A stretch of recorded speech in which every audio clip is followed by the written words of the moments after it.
قادر مطلق خدا باپ اور بیٹے اور روح القدس کا فضل اور اطمینان آپ کو ہمیشہ حاصل ہوتا رہے۔ پچھلے جمعے ہم نے خدا کے کلام میں سے جو تعلیم پائی یاد ہے؟ ابلیس اور اس کے حربے، شیطان اور اس کی اسکیمز، کس طرح سے وہ ہم انسانوں پر غلبہ پانے کی کوشش کرتا ہے، اور اس نے ایک جنگ چھیڑ رکھی ہے۔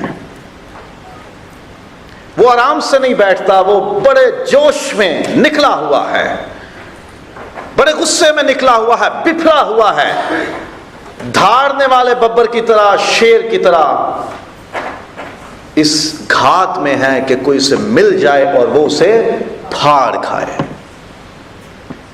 یہ جنگ ابلیس نے شروع کر رکھی ہے، یہ لڑائی، یہ کشتی ابلیس نے شروع کر رکھی ہے۔ ہمیں علم ہے یا نہیں؟ ہم اس میں اپنے آپ کو شامل سمجھتے ہیں یا نہیں؟ یہ ابلیس کا کوئی لینا دینا نہیں اس بات سے۔ اس نے اپنی جنگ چھیڑی ہوئی ہے، وہ کام کر رہا ہے اپنا، لیکن خدا کا کلام ہمیں سکھاتا ہے کہ جنگ چھڑی ہوئی ہے، تم ہوشیار رہو، تم بیدار رہو، تمہیں یہ جاننے کی سمجھنے کی ضرورت ہے کہ یہ جنگ چھڑی ہوئی ہے اور تمہیں اس کے لیے تیار ہونا ہے۔ آج اس سے آگے ذرا چلیں گے۔ یہ جنگ ہے، اس کے حربے ہیں، اس کی سکیمز ہیں، اس کے سارے داؤ ہیں جو ہم پہ چلاتا ہے۔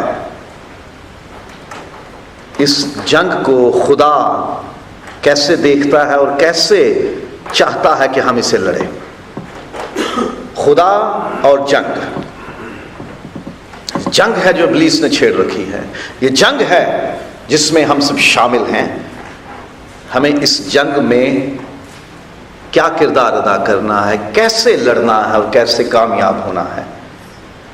اس معاملے کو ہم خدا کے تناظر میں، خدا کے پرسپیکٹو سے ہم اس کو دیکھیں گے۔ خدا اور جنگ، گاڈ اینڈ دی بیٹل۔ پہلی بات یہ کہ ابلیس خدا اور انسانوں کا دشمن ہے۔ We have a common enemy, مشترکہ دشمن ہے۔ خدا کے خلاف اس نے جنگ چھیڑی، آسمان پر اس نے کہا میں اپنا تخت اوپر لے جاؤں گا خدا سے بھی، فرشتوں کو، 1/3 فرشتوں کو، 1/3 تیسرا حصہ فرشتوں کو اپنے ساتھ ملایا۔ یہ جنگ ہے جو اس نے چھیڑ دی ہے۔ دشمنی اس نے شروع کر رکھی ہے، خدا کے خلاف اور انسانوں کے خلاف بھی۔ جنگ ابلیس کے خلاف ہے کیونکہ وہ خدا اور انسانوں کا دشمن ہے۔ اور پھر خدا اپنے لوگوں کے دشمنوں کا دشمن ہے۔ عام بات ہے، لوگ کہتے ہیں کہ دشمن کا دشمن دوست ہوتا ہے۔ یہ کئی ملک ہیں جو جنگ میں شامل ہوتے ہیں سپر پاور کے نام پر۔ ملکوں کے درمیان معاہدہ ہوتا ہے، ایگریمنٹس ہوتے ہیں، وعدے ہوئے ہوتے ہیں، سگنیچرز ہوئے ہیں بادشاہوں کے، صدر کے، وزیر اعظم کے، کہ اگر میری ملک پر فلاں ملک حملہ کر دے تو تو میری مدد کے لیے آنا، اور پھر ہم مل کر جنگ کریں گے۔ یہ معاہدہ ہوتا ہے دو ملکوں کے درمیان۔ ابلیس مشترکہ دشمن ہے کس کا؟ خدا کا بھی اور انسانوں کا بھی۔ وہ تو ابلیس ہو گیا۔ اب خدا نے اپنی قوم سے کہا، اسرائیل سے، کہ میں تمہارے دشمنوں کا بھی دشمن ہوں گا۔ خدا کے چنے ہوئے لوگ جو خدا پر ایمان رکھتے ہیں، جو خدا کو اپنا خالق، مالک، پروردگار اور معبود، عبادت کے لائق اسے سمجھتے ہیں کہ ہمارا خدا صرف یہوہ خدا ہے، خدا ان کے بارے میں کہتا ہے کہ جو تیرا دشمن ہوگا وہ میرا دشمن ہوگا۔ ایک تو ابلیس دشمن ہے، اور دوسرا جو خدا کے لوگوں کے دشمن ہے، خدا ان کا بھی دشمن ہے۔ اور پھر خدا نے یہ دکھایا خروج کی کتاب میں، مصریوں پر خدا نے آفتیں نازل کی، اور خدا نے کہا اسی سے وہ جانیں گے کہ خدا مصریوں میں اور اسرائیلیوں میں کیسا فرق رکھتا ہے۔ مصر میں ہر ایک کا پہلوٹا مرے گا، لیکن اسرائیلیوں میں کسی جانور پر، کسی حیوان پر کتا بھی نہیں بھونکے گا۔ خدا بتا رہا ہے کہ میں کیسا فرق رکھتا ہوں اپنے لوگوں میں اور ان کے دشمنوں میں۔ میں اترا ہوں، اپنے لوگوں کا دکھ دیکھا ہے، اور میں مصر کو سزا دوں گا۔ اسرائیل میرا بیٹا بلکہ میرا پہلوٹا ہے، مصر تو نے میرے بیٹے کو، میرے پہلوٹے کو چھوا، تو نے اسے مارا، تو نے اسے سزائیں دی، تو نے اسے اذیت دی، تو نے اس پر زندگی کا دائرہ تنگ کیا، تو نے اس کی اجرت روکی، تم نے ان کی نسلوں کو ختم کرنے کی کوشش کی۔ میں نکلا ہوں کہ تجھے تیرے دیوتاؤں سمیت شکست دوں۔ خدا اپنے لوگوں کے دشمنوں کا بھی دشمن ہے۔ He is the enemy of the enemies of his people۔ خدا صاحب جنگ ہے، he is the warrior، صاحب جنگ ہے، وہ جنگ کرنا جانتا ہے، وہ جنگ میں اترتا ہے۔ وہ ایسا بادشاہ نہیں ہے، وہ ایسا خدا نہیں کہ جس کو جنگ کرنا نہیں آتا، وہ ایسا خدا نہیں ہے کہ جسے لڑنا نہیں آتا، وہ ایسا خدا نہیں جو لڑائی سے پرہیز کرتا اور چھپ کے بیٹھنے والا ہے۔ وہ صاحب جنگ ہے، وہ واریر ہے، وہ سورما ہے،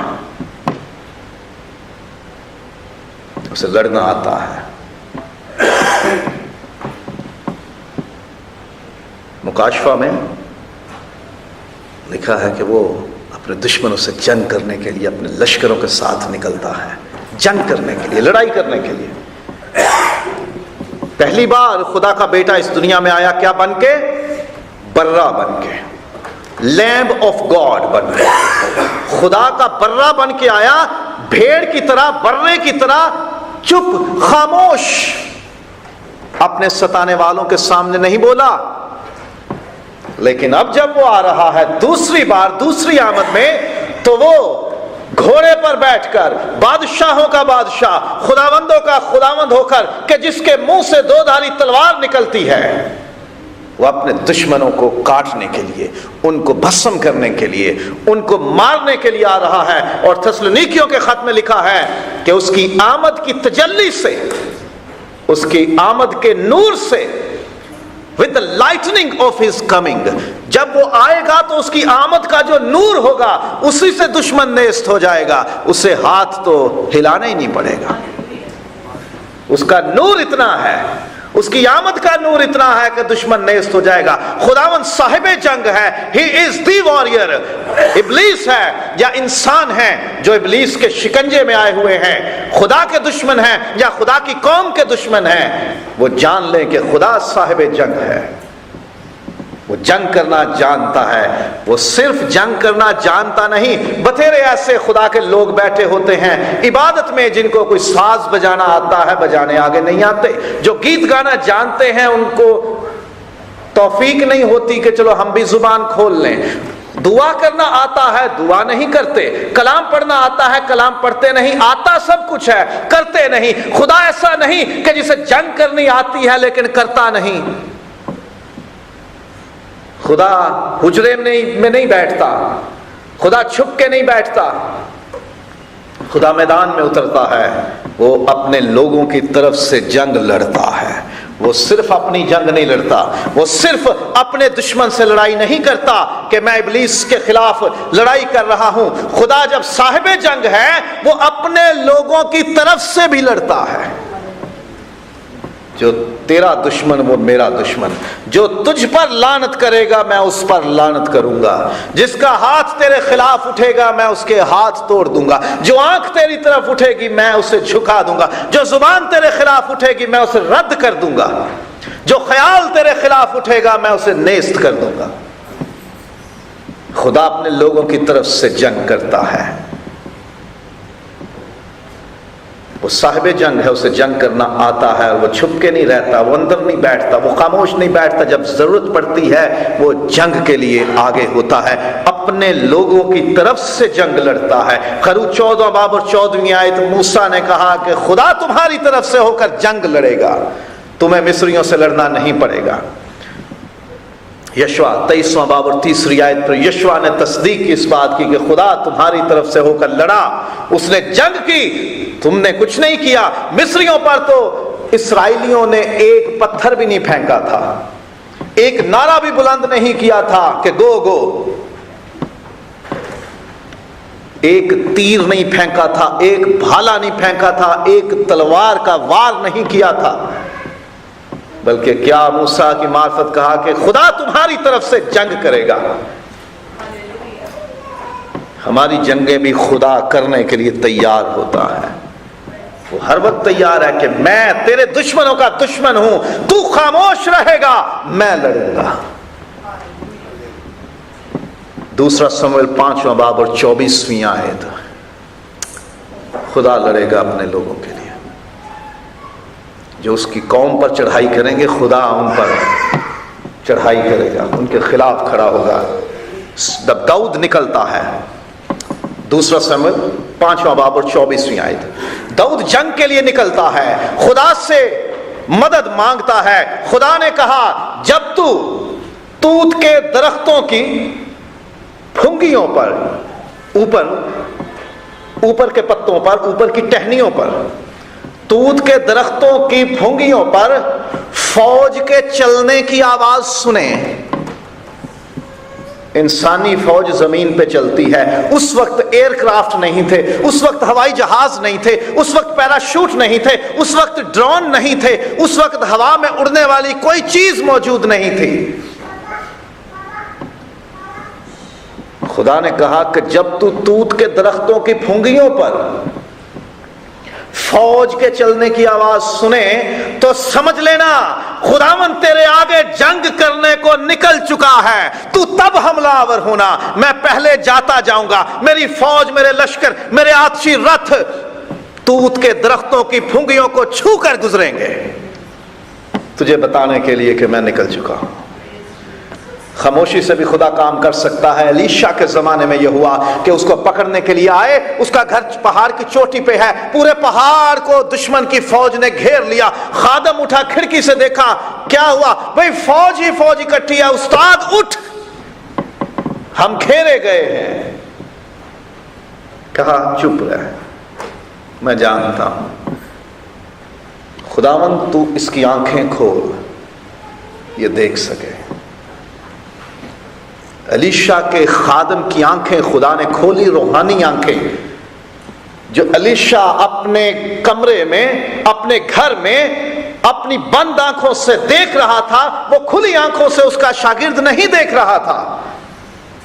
خداوند نے الیشا نبی کی دعا سنی اور خادم کی روحانی آنکھیں کھولیں، اور کیا دیکھتا ہے کہ پورا پہاڑ آگ کی فوج سے، آتشی رتھوں سے، the chariots of fire، خدا کی آگ کے رتھوں سے پہاڑ بھرا ہوا ہے۔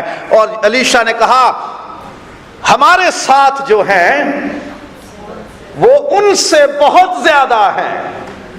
خاموشی سے خدا کی فوج اپنا پورا ڈیرا لگا کے کھڑی تھی، یہ حملہ کریں تو ہم الیشا کا دفاع کریں گے۔ لیکن داؤد کے لیے خدا نے کہا جب تو توت کے درختوں کی پھنگیوں پر فوج کے چلنے کی آواز سنے، اس لیے کہ تجھے پتا چلے کہ میں نکل چکا ہوں، میری فوج، میرے قدم، میں خود چھو کر گزریں گے درختوں کو، ٹہنیوں پہ۔ تجھے احساس ہوگا ایک نہیں چل رہا، فوج چل رہی ہے، لشکر ہیں، تو سمجھ لینا خدا تیرے آگے نکل چکا ہے جنگ کرنے۔ خدا آگے جا کے دشمن کو مار رہا ہے، دشمن پر حملہ کر رہا ہے، دشمن کے سپاہیوں کی سانسیں کھینچ رہا ہے، ان کے اندر سے روحیں نکال رہا ہے، ان کی زندگیاں لے رہا ہے، ان کے رتھ توڑ رہا ہے، ان کے بھالے، تلواریں اور نیزے توڑ رہا ہے۔ اور بعد میں اشارہ داؤد کرتا ہے تو لوگ کہتے ہیں کہ ساؤل نے تو ہزاروں کو اور داؤد نے لاکھوں کو مارا۔ حقیقت تو یہ ہے کہ خدا اس کے آگے نکل چکا تھا۔ خدا سانسیں پکڑ کے رکا ہوا ہے، داؤد تیری تلوار چلے گی تو نکل آئیں گے، میں نے انہیں تھام رکھا ہے، صرف تجھے تلوار چلانی ہوگی۔ میں نے ان کی شاہ رگ کو شکنجے میں لے رکھا ہے، میں نے ان کے زور کو اپنی مٹھی میں بند کر لیا ہے، ان کو صرف آنکھیں اس لیے کھلی ہیں، ان کی سانس اس لیے چل رہی ہے، ان کے گھوڑوں کے نتنوں سے دھواں اس لیے نکل رہا ہے کہ تیری تلوار ان کو چھونی چاہیے، نہیں تو میں تو مار ہی چکا ہوں نا۔ خدا جنگ کرتا ہے اپنے لوگوں کے لیے، ان کی طرف سے ہو کے لڑتا ہے۔ خدا صاحب جنگ ہے، خدا اپنے لوگوں کی طرف سے ہو کے لڑتا ہے، اور خدا جنگ میں کمزور نہیں پڑتا، وہ زور آور ہے۔ جو جنگ میں میرے ساتھ میرا خداوند ہے، جو جنگ میں زور آور ہے۔ زبور نمبر 24 کہتے ہیں، بڑا مشہور ہے، رب خداوند بادشاہ ہے، وہ جلال دا بادشاہ۔ یہ جلال دا بادشاہ کون ہے؟ رب جو جنگ وچ ہے زور آور، او بادشاہ جلال دا۔ خدا جنگ میں زور آور ہے، دنیا کی کوئی طاقت، ابلیس کا کوئی بھی وار اور ہتھیار اور حربہ خداوند کے سامنے ٹک نہیں سکتا، کیونکہ میں نے یہ آپ کو بات سکھائی تھی کہ ابلیس مخلوق ہے، خدا خالق ہے۔ ابلیس کی ساری طاقت جہاں جا کے رک جاتی ہے، اس سے آگے خدا کے خیال اور ارادے اور طاقت شروع ہوتی ہے۔ ابلیس جہاں تک حملہ کر سکتا ہے، خدا کو پہلے پتا ہے۔ علیشا کی میں نے آپ کو بات بتائی، سلاطین کی دوسری کتاب میں ہے، یہ ارامی فوج، اس وقت ارام آج کا سریا، ان کے ساتھ اسرائیل کی جنگ تھی، اور ارامیوں کو، سیرین کو شکست ہو جاتی تھی۔ وہ جو چال چلتے تھے اسرائیلی پہلے وہ چال چل لیتے تھے۔ اس نے اپنے لوگ اکٹھے کیے، ہمارے اندر جاسوس کون ہے، ہمارا غدار کون ہے جو جا کے اسرائیل کو ہماری باتیں بتا دیتا ہے۔ اس کے عقل مندوں نے، دانشوروں، مشیروں، وزیروں نے اس کو کہا، گھبرا نہیں، ہم میں کوئی ایسا نہیں، اس قوم میں ایک ایسا بندہ ہے کہ جو تو کوٹری میں سوچتا ہے وہ جان لیتا ہے، جو تو اپنی خوابگاہ میں منصوبہ بناتا ہے اسے اس کے ملک میں بیٹھے خبر ہو جاتی ہے۔ علیشا تو انسان تھا، اس کے اندر یہ طاقت کہاں سے آئی کہ وہ شاہ ارام، سریا کے بادشاہ کے منصوبوں کو اسرائیل کے ملک میں بیٹھا ہوا ہی جان لیتا تھا، اور شاہ اسرائیل کو کہتا تھا وہ یہ چال چلنے کو ہے، تو یہ کر دے۔ اسی لیے اس نے فوجیں بھیجی اور اس شہر کو گھیرے میں لے لیا جس میں علیشا کا گھر تھا، اور پھر وہ خادم کی آنکھیں کھلنے والا واقعہ ہوا۔ خدا ابلیس اور ہمارے دشمن کی آگے چلی جانے والی چالوں کو بھی پہلے ہی سے جانتا ہے، وہ جنگ میں زور آور ہے۔ He is strong and mighty in battle۔ وہ کمزور نہیں پڑتا، وہ یہ نہیں کہتا اچھا سر سانس لے لینے دو، وہ تھکتا نہیں ہے، وہ ماندہ نہیں ہوتا، وہ اونگتا نہیں ہے، وہ سوتا نہیں ہے۔ خداوند رکتا نہیں ہے، خداوند آزاد ہے تھکنے سے، خداوند کو آرام کی ضرورت نہیں پڑتی۔ 6 دن میں زمین اور آسمان بنائے، 7ویں دن آرام کیا، کیوں؟ تھک گیا تھا؟ نہیں، مجھے اور آپ کو سکھانے کے لیے 6 دن کام کرنا، 7ویں دن آرام کرنا اور عبادت کے لیے میرے حضور آنا۔ سو صاحب جنگ ہے، وہ اپنے لوگوں کی طرف سے لڑتا ہے، وہ جنگ میں زور آور ہے، وہ لشکروں کا خدا ہے، رب الافواج ہے۔ نبیوں نے جب کلام کیا تو اس کے لیے لفظ کہا، رب الافواج فرماتا ہے، لشکروں کا خدا فرماتا ہے۔ خدا بندہ تو لشکراں دا خدا ہے، ٹھکانہ تیرا مینو چنگا لگا ہے۔ زبور 84 کی پہلی آیت بڑا مشہور ہے،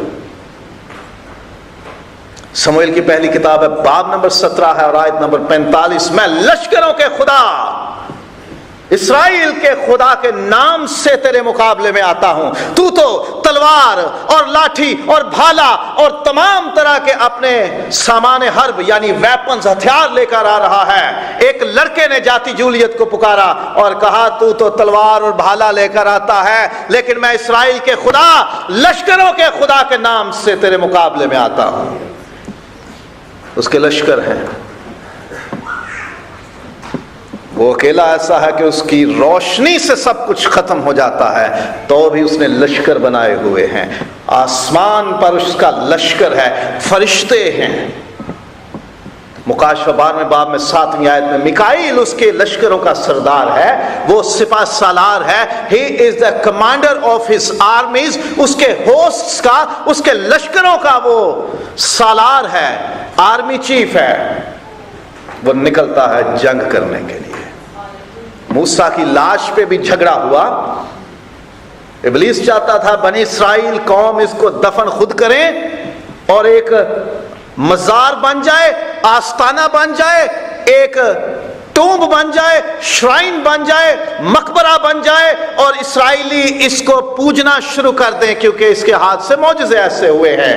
لیکن خدا نے میکائیل کو اور فوجوں کو بھیجا، جاؤ موسیٰ کی لاش کو ٹھکانے لگاؤ. ابلیس کے ساتھ معاملہ ہو گیا. یہودا کے خط میں لکھا ہے، مکاشفہ سے پہلے کتاب یہودا، اس میں لکھا ہوا ہے کہ موسیٰ کی لاش پر میکائیل کا اور ابلیس کا فوجوں کا ٹکراؤ ہو گیا. خدا کی فوجوں نے تو جیتنا ہی تھا. آج تک کسی کو نہیں معلوم کہ موسیٰ کہاں دفن ہے، لیکن معاملہ ہوا. مکاشفہ میں بھی بعد میں باب میں 7ویں آیت میں میکائیل خدا کا لشکر لے کر نکلتا ہے جنگ کرنے کے لیے. خدا صاحب جنگ ہے، خدا جنگ میں زوراور ہے. اس نے لشکر بھی بنائے ہیں. وہ تیری بابت اپنے فرشتوں کو حکم دے گا کہ وہ تیری سب راہوں میں تیری حفاظت کریں. وہ اپنے فرشتوں کو حکم دے گا. اس کے لشکر ہیں، اس نے فوج بنائی ہے اپنی جو اس کا حکم پورا کرتی ہے. خدا کی جنگ میں ایمانداروں کو بھی شامل ہونا ہے. جنگ خدا کی ہے لیکن ایماندار شامل ہوتے ہیں. ایک بندہ بہت بڑا سورما 40 دن صبح و شام نکلتا ہے اور اسرائیل کے خدا اور اس کی فوجوں کی بے عزتی کرتا ہے، ان کی انسلٹ کرتا ہے. کوئی اس کے مقابلے میں نہیں نکلتا. ایک لڑکا نکلتا ہے، کم عمر ہے، جو بھی سورما بھی نہیں بنا، جو بھی سپاہی نہیں بنا، اس نے جنگ کرنے کی تربیت نہیں پائی، اس نے جنگ کے ہتھیاروں کو کبھی آزمایا نہیں ہے. وہ ایک لاٹھی ہاتھ میں لیے ہوئے ہے، چرواہے کی لاٹھی، اور ایک ہاتھ میں غلیل ہے، سلنگ ہے، گوپیا ہے، اور وہ پتھر لے کر نکلتا ہے اور کہتا ہے کہ میں اسرائیل کے لشکروں کے خدا کے نام سے آتا ہوں تیرے مقابلے میں. یہ جنگ خداوند کی ہے. جب خداوند کی جنگ ہے تو اس میں ہم بھی شامل ہیں. جب ہماری جنگ ہے تو خدا اس میں شامل ہے. جب ہماری جنگ ہے تو خدا ہماری طرف سے لڑتا ہے. اور جب خدا کے نام کی خاطر جنگ ہو گئی تو داؤد نے کہا کہ جنگ خداوند کی ہے، اتروں گا میں. لڑے گا وہ، اتروں گا میں. جب دعا ہم کرتے ہیں، امید کرتا ہوں آپ گھروں میں بھی خدا کے خادموں کے لیے دعا کرتے ہوں گے. دعا خادم کے لیے کی جاتی ہے. خداوند وہ نہیں بلکہ تو بولے، تو اس میں ہو کر بولے. ایسے کرتے ہیں نا دعا. اور خدا کے خادم جب اس اختیار کو جو خدا نے دیا ہوتا ہے استعمال کرتے ہیں تو خدا ہم میں ہو کے کام کرتا ہے. نکاح باندھتے ہیں، خدا ہم میں ہو کے کام کرتا ہے. بپتسمہ، برکت دینا، مسا کرنا، دعا دینا، برکت دینا، کلام، آخر میں جو ہم بینیڈکشن برکت دیتے ہیں، یہ ساری چیزیں جب خدا کا خادم کرتا ہے تو نظر کون آتا ہے؟